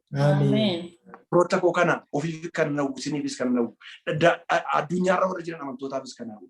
Kana qabaannaan nuyi badhaadhota. Kana qabaannaan nuyi humna qabeeyyiidha. Sababii isaatiin maaliif karaa Kiristoos Yesuus hundumaan hin danda'a waan jedhu. Isa aboo qabutti yeroo hirkattan aboo qabdu. Isa humna qabutti yeroo hirkattan humna qabdu. Isa abdii namaa kennutti yeroo hirkattan abdiin keessan jiraataadha. Waaqayyoo garanni guddaan ta'u. Kana kagoonu ammayyuu dabalee daddabalee ayyaanni isaan irratti dhangala'u. Waaqayyoon waa gargaaru. Isa dhageenya immoo waaqayyo nuuf eebbisu. Kun jireenya keenya keessatti hojii kan hojjetu haala fuuldura keenya dhufu keessatti haala biyya keenyaa ta'u biyya keessa ta'u keessatti galaa kan nu ta'e humna keenya kan nu jabeessu waan hundumaa keessa cabsinee akka baanu kan nu godhu waaqayyo waaqarraa ayyaana kanaan nu haguutu. Ameen. Hallelujaa. Gooftaan isaa eebbisu kanarratti qabbaneennee waaqayyoon nu kadhatti hin kadhannaa waaqayyo nu haa gargaaru. Akkuma isin jedhaa jabaan tokko hin jiru hundi keenya waaqayyoon nu dhaabee har'as waaqayyoon dhaabuu barbaada. Kanaaf ayyaana kana akka Phaawulos warra Efesooniif kadhate mee qabbaneen immoo waaqayyoon hunda keenyaaf kadhattu. Ayyaanni waaqayyoon gidduu jira. Hafuurri waaqayyoon gidduu jira. Inni nu gargaara. Waaqayyoof galanni guddaan ta'u kadhannamee walii wajjiniin. Hallelujah. Galanni waaqayyoodhaaf haa ta'u. Ulfinni waaqa maccaatiif haa ta'u. Waaqayyo obboleessa keenya haa eebbisu. Sagaleen waaqayyoo humnaaf abuudhaan gara jireenya keenyaa dhufeera. Hallelujah. Inni maalummaa waaqayyoo nu beeksisu. Inni maalummaa gooftaa Yesuus Kiristoosiin nu beeksisu. Hallelujah. Humna isaa, dandeettii isaa, aboo isaa. Hallelujah.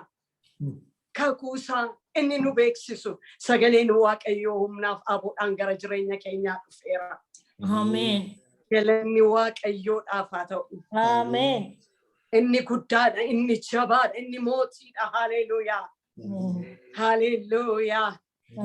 Isin eenyunaan jettu jedhee bartoota isaa akkuma silan gidaan jedhe eenyunaan jettu jennaan warri kaan Eliyaas jedhan warri kaan Ermiyaas jedhan waan baay'ee jedhaniin namooti maal naan jedhu waa'ee koo maal jedhonnaan Eliyaasiin jedhu kanasiin jedhu sanasiin jedhu isin immoo maal jettonnaan Phexros ati Masii ilma waaqayyo waaqa jiraataa ta'een. Hallelujah. Masii ilma waaqayyo waaqa jiraataa isa du'isa qabuu hin dandeenye. Isa dhagaan isa qabuu hin dandeenye. Isa awwaalli isa qabuu hin dandeenye. Ulfina isaa dhiisee dhufee nuuf jedhee gadadamee nuuf jedhee gaddeebi'ee. Hallelujah. Waaqa guutuu nama guutuu ta'ee gara biyya lafaa inni dhufe. Inni fannoo irratti yaa abbaa waan godhan hin beekanii isaanii dhiisee warra isa waraanan warra isatti tufan warra isa qabalan. Araara isaaniif gaafate. Anaaf isiniif jedheeti saba waaqayyoo anaaf isiniif jedheeti. Kanaaf bartooti gaafas Maariyaam fa'iin Salomee fa'iin isa jiraataa du'aa keessa maaliif barbaaddu inni ka'eera asin jiru ittiin jedhan. Hallelujah.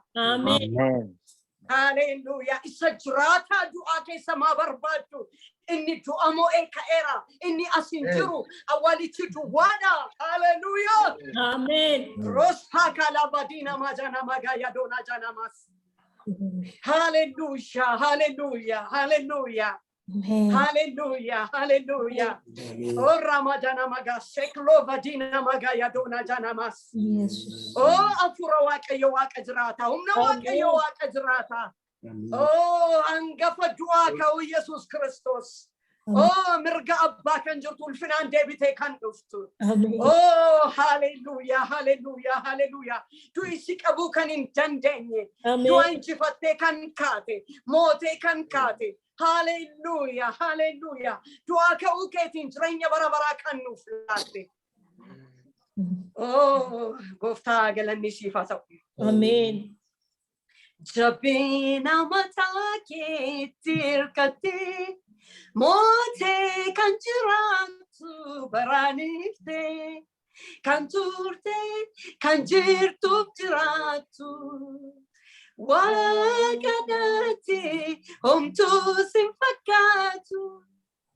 Samii teessoo kee laaftee jannaa kee maaliif tilmaamamaa guddinni kee. Uumamaa bulchaa hundumaa ogummaan keenyuun shallagama. Waaqa kooti guddaadha. Waaqa kooti guddaadha. Waaqa kooti guddaadha. Waaqa kooti guddaadha. Chebega torra dina magaya. Hallelujah. Hallelujah. Shabbat Jesus. Amen. Guddana Jesus. Amen. Maaltu sitti ulfaate har'a. Maaltu abdii si kutachiise abdii jiraataatu qabdu. Amen. Humnatu si hidhachiisee jiru maaltu si rombisiise. Inni jabaan, inni aangoo qabeessi, inni aboo qabu si wajjinutu jiru maaltu si sodaachise. Oh, misracho sagalen waaqayyo dhufeera. Amen. Rosa pakaladina jana magaya dona janamas. Ati anama sodaate jirtu hin sodaatin. Amen. Amen. Jabaatu si wajjin jira. Amen. Ati anama abdii kutattee jirtu abdiin kutatin abdii jiraataa Amen. qabda. Amen. Haala laaltee haala darbuu laaltee hin darban dumti isaa dhukkub hin darba dhabuun hin darba gidiraan hin Amen. darba qoromni hin Amen. darba. Oh, abdii jiraataa qabda. Amen. Wela fagati la dosse projana magaya dona janamas. Hallelujah. Hallelujah. Afuro waaqayyo deddeebi. Amen. Na waaqayyo deddeebi. Wantoota cabsitu cabsaa deddeebi. Wantoota bakkee tulfaate cabsaa deddeebi. Amen. Amma maqaa gooftaa Yesuus Kiristoosii wantoon ulfaataan haa cabu. Amen. Waa rasa katula vasse projana magaya. Amen. Maqaa gooftaa Yesuus Kiristoosii humna sagalee dhufeen. Oh, wanti waaqayyo sagalee dhageessisee nama doorsisaa jiru. Wanti sagalee dhageessisee iddoo nama gadhiisisuuf jiru. Wanti sagalee chaaluu vassee piroodaa nama gaayatoo namaas. Amma humna sagalee kanaan maqaa gooftaa Yesuus Kiristoosiin kan jedhe haa ta'u. Amen. Kan jedhe haa ta'u. Amen. Si beekuun hundumarra caalaa. Oh, karaa ilma kee gooftaa Yesuus Kiristoosiin si beekuun nuuf ta'eera. Si amanachuun nuuf ta'eera. Ati amanannaa keenya. Ati amanannaa jabaadha. Hallelujah. Amen. Oh, galanni guddaan siif haa ta'u. Amen. Galanni guddaan siif haa ta'u. Amen. Oh, hallelujah. Jireenya bara baraa qabna. Eenyuun urkaa fuuchuu kan hin dandeenye. Kiraateeriyaan nu gatuu kan hin dandeenye. Akkasumaan kan nu jaallatte. Akkasumaan addunyaa mara kan jaallatte. Waaqayyo ilma isaa tokkicha dabarsee amma kennutti. Oh, isatti kan amanan hundinuu jireenya bara baraa haa qabaataniif malee akkasumatti biyya lafaa jaallateera oo jedhame Yohaannis 3:6 irratti akka barreeffame akkasumatti nu jaallatte. Akkasumatti fannoo irratti lubbuu kennuuf laatte. Akkasumatti nu jaallatte. Galanni guddaan siif haa ta'u. Amen. Galanni guddaan siif haa ta'u. Amen. Kiraateeriyaan nama baay'ee nu gateera gooftaa. Kiraateeriyaadhaan baay'een namoota gatamaniiru. Garuu gooftaa Yesuus Kiristoos. Oh, waaqayyo abbaa. Oh, karaa ilma kee gooftaa Yesuus Kiristoosiin akkasumatti kan nu jaallatte. Jireenya bara baraa maaliin argamuu hin dandeenya akkasumatti kan nu laatte. Oh, gooftaa dhiiga qulqullaadhaan kan nu bitatte. Galanni guddaan siif haa ta'u. Galanni guddaan siif haa ta'u. Amen. Ammallee sin kadhadhe yaa gooftaadha. Yaa gooftaa eenyummaan kee kan hin galleef warri dhaggeeffachaa jiran keessa eenyunni jedhanii warri dalgatti galee jiru yoo ta'e har'a gooftaa Yesuus humna sagalee kanaan eenyummaan kee ta mul'atu. Amen. Raqummaan kee ta mul'atu. Amen. Raqummaan kee ta mul'atu. Fayyisaa ta'uun kee ta mul'atu. Nuuf jettee kan yoo gubbaarratti duute dhiiga kee dhangalaafte. Nuuf jettee gonfoo qoraattii keewwatte. Cinaacha kee keessaa dhiigi dhangala'e. Yesuus. Kana beekuun isaaniif haa ta'u maqaa Yesuusiin. Amen. Kana beekuun isaaniif haa ta'u maqaa Yesuusiin. Amen. Zeroon yaa waaqayyo istarii baranaa kabajamu. Yaa waaqayyo istarii isa kanaan duraarraa adda. Maalummaan kee saba keetti mul'ate. Gooftummaa keetiin jaalala keetiin saba keetti mul'ate. Ana karaan dhugaan jireenyi anaan malee jireenyi hin jiru jette jaalala keetiin ofitti mul'isuun.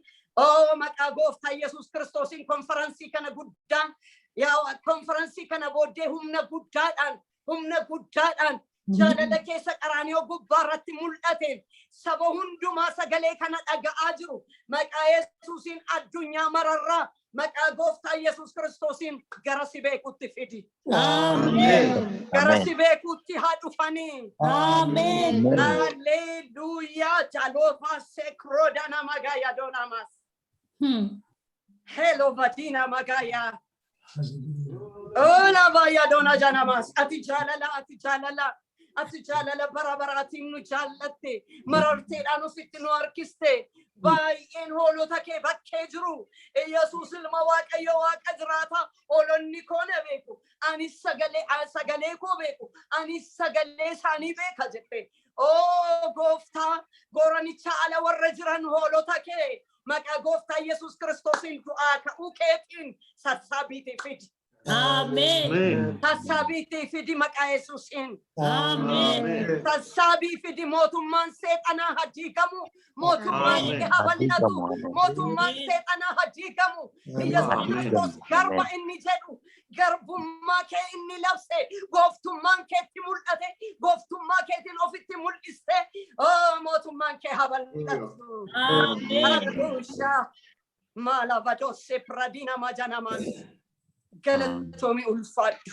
Amen. Golgaan dukkanaa maqaa gooftaa Yesuusiin fannoo irra teesse akkuma gooftaa golgaa tarsaaste har'a golgaan saba kee golgee jiru. Namooti gara dhugaatti akkan dhufne gara wangeelaatti akkan dhufne gara mootummaa keetti akkan dhufne namootatti dukkaneessee kan jiru haguugee kan jiru golgaan kun humna sagalee kanaan maqaa Yesuusiin irraa haa tarsa'u.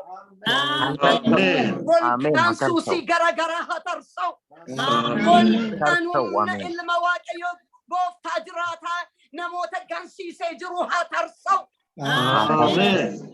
Bifa waaqeffannaatiin bifa waaqeffannaatiin bifa amantiitiin bifa yaa Waaqayyo gooftaa adda addaatiin namootatti golkee kan jiru humna sagalee kanaan golgaan haa tarsa'u.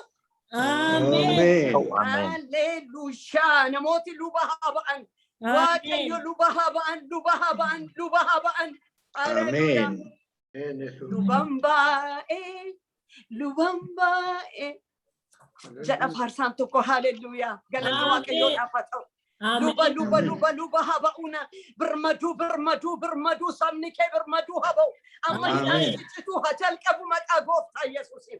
Humna sagalee keetiin hidhaa saba keerraa ciccirri gooftaa luba ba'uuna ta'u dhiigi kee luba nama baasa dhiigi kee inni qulqullaa'e dhiigi hoolichaa luba nama baasa. Hoolaa mudaan qabne kan nuuf jette gorra'amte. Hallelujah. Saba kee luba baasi. Amen. Galatoomii waan siin jennu hin qabnu ulfaadhu. Amen. Galatoomii gooftaa galanni siif haa ta'u. Humnaaf aboodhaan nu guuti. Amen. Humnaaf aboodhaan nu guuti. Amen. Humnaaf aboo biyya lafaatti immoo humnaaf aboo cubbuutti immoo humnaaf aboo ayyaana keetiin nutti guuti. Ayyaana keetiin biyya lafaa moone ayyaana keetiin cubbuu moone ayyaana keetiin yaa Waaqayyo seexana moone ayyaana keetiin maalavadoo seekra nama yadoona janamas. Ayyaanni kee nutti guutamu maqaa gooftaa Yesuusiin. Amen. Inni Phaawulos warra Efesooniif kadhate har'a anaaf obboloota kootiif anaaf saba keetiif maqaa Yesuus Kiristoosiin ayyaanni kee dachaa nutti guutamu. Amen. Galatoomii hallelujah. Amen. Humnaaf jabinaan miti hafuura kootiin malee jette gooftaa maqaa gooftaa Yesuus Kiristoosiin. Isa mo'ichaan nu baase isa mo'ichaan nu gashu isa warra mo'an gararraa nu deddeebisu. Hallelujah. Humna mo'ichaa humna wangeelaa ibidda wangeelaa maqaa gooftaa Yesuus Kiristoosiin nutti qabsiisi. Amen. Galanni guddaan siif haa ta'u. Amen. Sabni kee haa eebbifaman. Amen. Waldaan kiristaanaa kun haa eebbifamtu. Amen. Eebbafa ta'anii yaa Waaqayyo gooftaa. Amen. Ammayyuu kana caalaa ayyaanni kee dachaa isaaniif haa baay'atu. Amen. Galanni guddaan siif haa ta'u. Amen. Raafaa yeroo keenya irratti ati ulfaadhu. Amen. Nuyi gadi jennaa. Ati ol jedhiitiin irratti mul'adhu. Amen. Kana hundumaa isa ittiin natti tola jette. Isa ulfinaan deebi'ee dhufu isa mirga kee jiru ilma kee gooftaa Yesuus Kiristoosiif jettee nu dhaga'i. Amen. Amen. Amen. Amen. Amen. Hallelujah. Amen. Waaqayyo Waaqayyo eebbifamaa. Ebbifamaa ayyaana Eebbifamaa, eebbifamaa. dabaluu. Yaanni Waaqayyo isiniif haa baay'atu. Amen. Ameen, eebbifamaa.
kamicharinsa narkamarani tayu galani garoni lagonu dubatuai galani kamarsu kesoke narkamarani tayu galani garoni lagonu dubatuai galani kamarsu kesoke Ufta ulfadu Yesu ulfadu poti ulfadu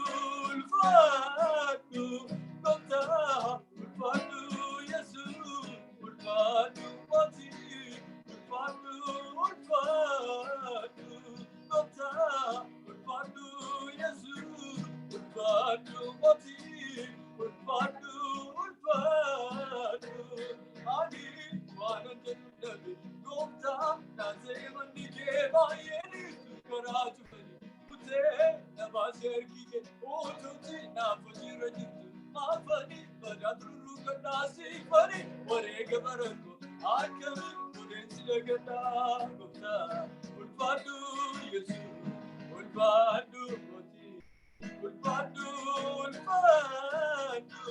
Gupta ulfadu Yesu ulfadu Gupta ulfadu Yesu ulfadu Niko sidangesini akana bachi jiramne Nikema yunafifana Nufus chansi jajada Niko sidangesini akana bachi jiramne Nikema yunafifana Jada, Najameteta, Nafuateta, Najameteta, Gota, Galata, Najameteta, Nafuateta, Najameteta, Gota, Galata, Najameteta, Nafuateta, Najameteta, Gota, Galata. Gupta, Galata Yesu, Galata Gupta, Galata Yesu, Najalatita, Nabatita, Najalatita Gupta, Galata, Najalatita, Nabatita, Najalatita Gupta, Galata.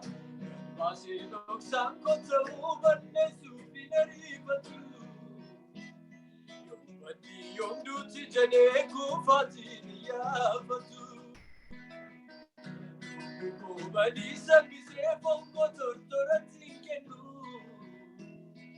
Kisa kodi batangu se nafte virasanu Najalateta, nafuateta Najalatita, Gupta, Galata, Najalatita, Nafuatita, Najalatita, Gupta, Galata, Niko sidangesini, akena mati jiramne, kema yunafifana, nutus chansi jada, Niko sidangesini.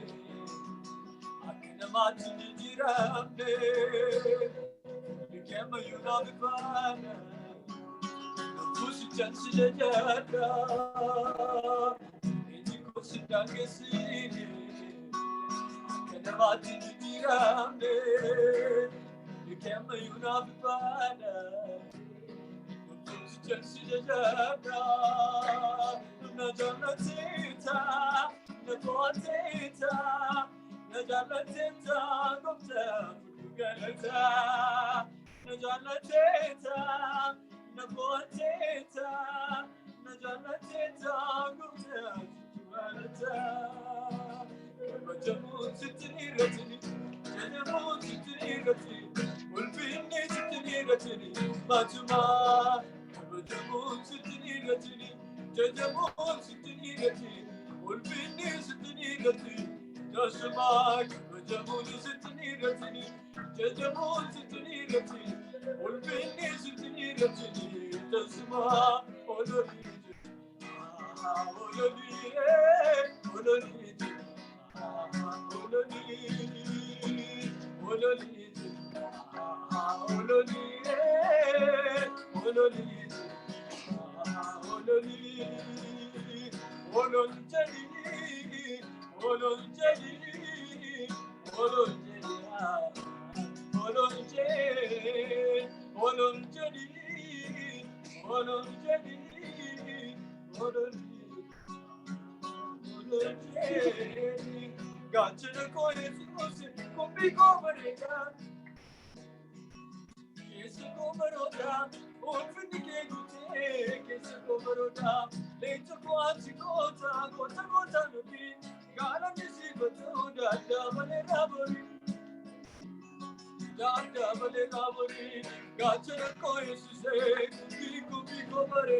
Amin. Eebbifamaa gooftaanis na eebbisuu.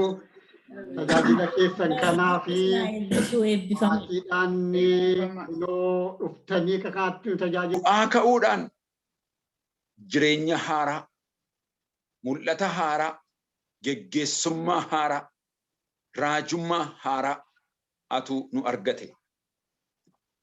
Du'aa ka'uun qabamuu hin danda'u. Qabamuu hin danda'u. Du'aa ka'uun reebamuu hin danda'u. Du'aa ka'ee Yesuus Kiristoos hin reebamne. Du'aa ka'ee Yesuus Kiristoos hin garafamne. Du'aa ka'ee Yesuus Kiristoos ittiin qoofamne. Du'aa ka'uu keessa aara galfiitu jira. Reebicha biyya lafaarra, gidiraa biyya lafaarra, cunqursaa seexanaarra, istaandardii seexanni bira ga'uu hin dandeenye, istaandardii cubbuun bira ga'uu hin dandeenye keessa jiraachuudha. Du'aa ka'uu keessa jiraachuu. Hallelujah.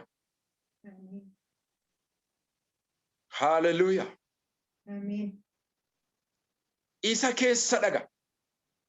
Gidduu kana dubbiin Waaqayyoo gad dhangala'aa ture waa isaati. Amen. Gidduu kana onnee tokkoon tokkoo keenya inni qabate dubbii kana. Dubbiin kun dubbii onneeti. Dubbii ijooti. Du'aa ka'uu keessa dhukkubni qabee nama dhaabu hin jiru. Beelli qabee nama dhaabu hin jiru. Fageenyi nama dhaabu hin jiru. Dhoksaa ta'ee wanti dhoksaa ta'ee nu duraa dhokatee nu rakkisu hin jiru du'aa ka'uu keessa. Karaa darbaa wanti nama dhowwatu hin jiru. Yesuus Kiristoos eddii du'aa ka'ee mana cufamaa keessa kakka'uudhaan gale. Qaamuma foon sanaan gale. Maal sodaachaa jirtu? COVID-19 dhukkuba baraatii, golfaadhaa, seexanadhaa, dadhabbiidhaa, Yesuus Kiristoos abiddaan itti galama. Hallelujah. Maal sodaattu? Du'a sodaattu. Du'a sodaataa jirta. Nama Waaqayyoo Yesuus Kiristoos du'a jireenyatti gaddaruuf itti galaga. Hallelujah. Dhiphina sodaattu. Kophaa ta'uu sodaattu. Dulluma sodaattu. Dadhabbii sodaattu. Dargaggummaa keessa sodaattu. Cimina keessa sodaattu. Horii keessa sodaattu. Eenyummaa keessa sodaattu. Yesuus Kiristoos humna du'aa ka'uutiin itti galama. Amen. Iddoo Yesuus Kiristoos gale du'i hin jiru. Iddoo Yesuus Kiristoos gale badiis hin jiru. Iddoo Yesuus Kiristoos gale gad deebi'uun hin jiru. Mana Yesuus Kiristoos keessa gale gaddi hin jiru. Mana Yesuus Kiristoos keessa gale sodaan hin jiru. Sodaa cabsee gadi baasa. Dhukkuba cabsee gadi baasa. Gidiraa cabsee gadi baasa. Yesuus Kiristoos ilma Waaqayyoo isa jiraataati. Amen. Ela hola waaqayyo isa kana. Ela holichi isa kana. Ela hola waaqayyo isa kana. Isa kamidha inni. Isa hafuura qulqulluun keessa isaa jirudha. Isa hafuurri qulqulluun irra buufatedha. Isa abiddaan dubbatudha. Isa abiddaan hojjetudha. Isa abiddaan fayyisudha. Isa aangoo qabudha. Isa dandeettii qabudha. Isa humna qabudha. Humna qaba isa jedhu sana irratti. Isa sirratti humna qabu irratti humna qaba. Isa sirratti aboo qabu irratti aboo qaba. Isa sirratti dandeettiin qaba jedhu irratti dandeettii qaba. Inni kuni elaa ilma waaqayyoo. Elaa holicha waaqayyoo. Hallelujah. Isa hafuura qulqulluudhaan cuubudha. Isa hafuura qulqulluudhaan hallelujah dibee kaasudha. Isa kaan raajummaadhaan. Isa kaan lallabaan. Isa kaan barsiisudha. Isa kaan hoggansaan. Isa kaan ogummaadhaan. Isa dibee kaasudha. Yesus Kristos ilma waaqayyooti. Amen. Laphee kurra ergaan jiru. Wangeela Yohaannis boqonnaa tokko lakkoofsa 29 amma 34tti kan jiru. Isa dhanna nama isinitti baay'ee. Yesus gooftaan lallaba lama barsiisa lama lallabuudhaan miti. Garuu ergaadha kun.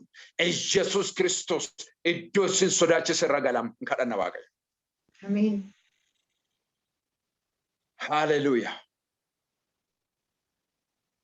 Konfiraansii akkasii kana yeroo dhannu inni kaan dubbii waaqayyo caagodhee barsiisa. Inni kaan immoo lallaba deeqii. Amen. Itti seena gaam maal harkatti qabattanii dhiyaattu? Maalidha inni isin dhiphise? Maalidha inni sodaachise? Namni waaqayyoo Yesus Kristos utuun du'aan ka'inis sodaatee iddii du'aa ka'es sodaatu namni waaqayyo. Namni cubbuu tokkoof yookiin irra